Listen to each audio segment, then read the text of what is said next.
پہلے ہی اس ابن تیمیہ کو جیسے انہوں نے سمجھا اس طرح سمجھے پھر رد کرے ان پر. اس بیچارے کو پتہ ہی نہیں ہوتا تسلسل الحوادث کیا ہوتا ہے، اور کہتا ہے ابن تیمیہ نے ان کی موافقت کی ہے. ایسی بات نہیں ہے. تو اس میں کوئی شک نہیں کہ غزالی جو ہے وہ متکلمین میں سے ہے، اور بلکہ ان کے ائمہ میں سے اس کا شمار ہوتا ہے شاعرہ کے. لیکن جو سر سید ہے یہ وہ لوگ ہیں جنہوں نے قرآن کی تفسیر جو ہے وہ جدید اصطلاحات کے مطابق کرنے کی کوشش کی، اور اس وجہ سے وہ اس میں بھٹکے ہیں. لیکن ہمیں تفسیر، میں پہلے بھی کہہ چکا ہوں اور آج آپ بھی یہی کہہ رہا ہوں کہ تفسیر ہمیں وہ پڑھنی چاہیے جو معصور ہے. اللہ تعالیٰ کے رسول اللہ علیہ وسلم سے ہمیں جو سلف صالحین کے ہاں جو معتمد تفسیریں تھیں ان کو ہم پڑھیں، جیسا کہ تفسیر طبری ہے، تفسیر ابن کثیر ہے. یہ جو تفسیریں ہیں ان کو ہم پڑھیں. ہم وہ آج کی جو تفسیریں جو آج کے انداز میں کی گئی ہیں، ہمارے عوام کو چاہیے کہ ان تفسیروں سے بچنے کی کوشش کریں، اور وہ بسا اوقات انسان کو غلط فکر کی طرف لے جاتے ہیں. اور اصل ان کا تفسیر کرنے کا مقصد یہ ہوتا ہے کہ ہم اس تفسیر کے نام کو لے کر ہم لوگوں کے اندر غلط افکار پھیلا دیں. آپ دیکھیں جب بھی کسی غلط فکر کے بندے نے کوئی اچھا کام کیا اس کا مقصد اچھا نہیں ہوتا. اس کا مقصد ہمیشہ اپنے باطل عقیدے کو اس کے اندر شامل کرنا، اپنی باطل فکر کو اس کے اندر ٹھونسنا مقصود ہوتا ہے. آپ دیکھیں گے اس وجہ سے ہی اکثر جو لغت کی کتابیں لکھنے والے ان میں اکثر جو ہے وہ متکلمین ہیں. مثلا زمخشری ہے. اب زمخشری جو ہے یہ معتزلہ کے ائمہ میں شمار ہوتا ہے، لیکن اس کی تفسیر کو اس کی لغت کی کتابوں کو لوگ پڑھتے ہیں. جن کو نہیں پتا وہ معنی کریں گے جو زمخشری نے بیان کیا، اور زمخشری وہی کوشش کرے گا اس معنی کو ترجیح دینے کی جو اس کی فکر اور اس کے معتزلی عقیدے کی موافقت کرے گا. تو اس کا مقصد لغت کی کتاب لکھنے کا یہ نہیں تھا کہ لوگ جو ہے وہ اس لغت کی کتاب کو پڑھ کر، میری کتاب کو پڑھ کر جو ہے وہ حق تک پہنچیں اور حقیقت تک پہنچیں، بلکہ اس کا مقصد یہ تھا کہ لوگوں کسی طریقے سے ان کے اندر اپنی فکر کو ڈال دیں کہ یہاں مثلا لفظ ید کا معنی قوت بھی ہوتا ہے. اس وجہ سے آپ دیکھیں گے اس کی کتاب لغت کی جو ہے اس طرح تفسیر کے اندر آپ دیکھیں گے کئی جگہوں پر اس نے تعویلیں کی اور اپنے باطل مذہب کی تائید کرنے کی اور اس کی ترویج کرنے کی کوشش کی ہے. بیچ میں ٹھونسے انہوں نے زہر پھیلایا ہے اندر.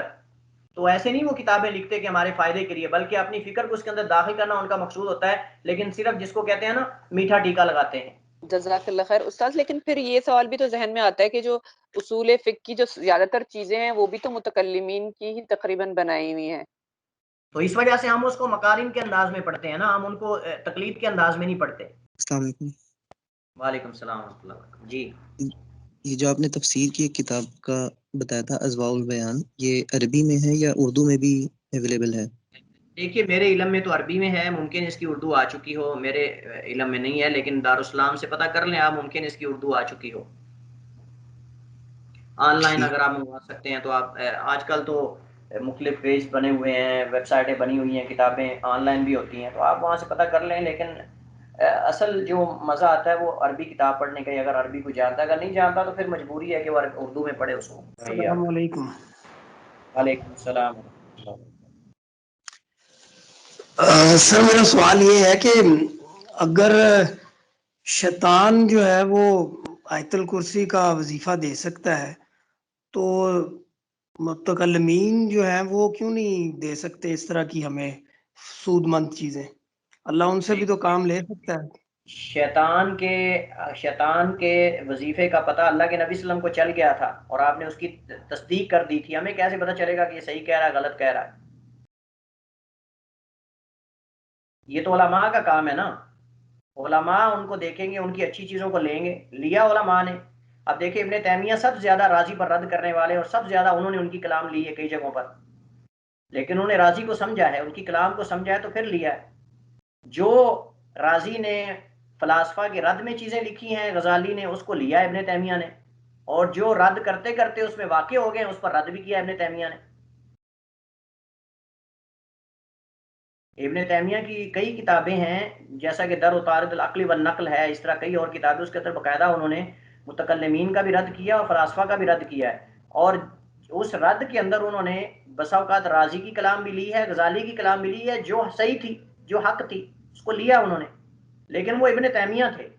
تو اگر ہم میں سے کسی کو پتہ ہی نہیں ہے کہ یہاں کلام کیا گڑبڑ چل رہی ہے اور آپ لے کر اس کو آپ سمجھ رہے ہوں کہ وہ شاید اللہ کی ذات کو ثابت کر رہے ہیں، حقیقت میں وہ نفی ہو رہی ہوتی. جیسا کہ اس دن یہ جو ہے وہ کس نے گروپ میں بھیجی تھی وہ چیز، پتہ نہیں کیا، شاید نعمان خالد صاحب آپ تھے، کون تھے؟ کون سی چیز ہے؟ اس دن آپ نے پوسٹ بھیجی تھی نا، وہ جو ہم نے پڑھا تھا کہ دنیا حادث ہے تو اس کا مطلب اس کا کوئی محدث ہے، اس کے بعد علت کا جہاں ذکر آتا تھا. نہیں سر، وہ میں نے تو نہیں بھیجی. اچھا چلیے خیر، بہرحال وہ کسی نے گروپ میں ہمارے وہ شیئر کی تھی تو میں نے اس پر پھر رپلائی کیا تھا. تو وہ اب دیکھیں علت معلول کا مسئلہ لے کر آپ وہ دلیل تمانع سے اللہ تعالیٰ کی ذات کو ثابت کرتے ہیں متکلمین. دلیل تمانع کیا ہے یہ انشاءاللہ عقیدے میں آپ پڑھیں گے. تو اس طرح کے طریقے جو ہے طریقہ غلط ہے. ہم کہتے ہیں طریقہ وہ اختیار کرو جو کتاب و سنت میں اور صحیح طریقہ ہے. تو عام بندوں کو نہیں پتہ چلتا، حقیقت میں وہ لگتا ہے ایسے جیسے وہ اللہ کی ذات کو ثابت کر رہے ہیں، حقیقت میں نفی کر رہے ہوتے ہیں. جزاک اللہ. بھیا السلام علیکم ورحمۃ اللہ وبرکاتہ. سر وعلیکم السلام ورحمۃ اللہ وبرکاتہ. سر محکم اور متشابہ آیات کو کے حوالے سے آپ نے بتایا، ان کی ڈیفینیشن بتائی. اگر آپ اس کے حوالے سے ایک ایگزامپل بھی دے دیں گے قرآن مجید سے تو ذرا بہتر سمجھ آ جائے گی. جی انشاءاللہ اگلے لیکچر میں ہم انشاءاللہ کریں گے. اگلے لیکچر میں انشاءاللہ اس کی مثال لے کر آئیں گے باذن اللہ تعالی. مثالیں بے شمار ہیں اس کی قرآن کریم میں. استاد محترم وہ نئی کلاس ہوئی ہے، چلے جائیں اس میں ہم. جی آپ جا سکتے ہیں، چلے جائیں آپ، کوئی بات نہیں. اور ٹھیک ہے بھائی، ٹھیک ہے جی، ٹھیک ہے انشاءاللہ ملتے ہیں اگلے لیکچر میں. السلام علیکم ورحمۃ اللہ وبرکاتہ.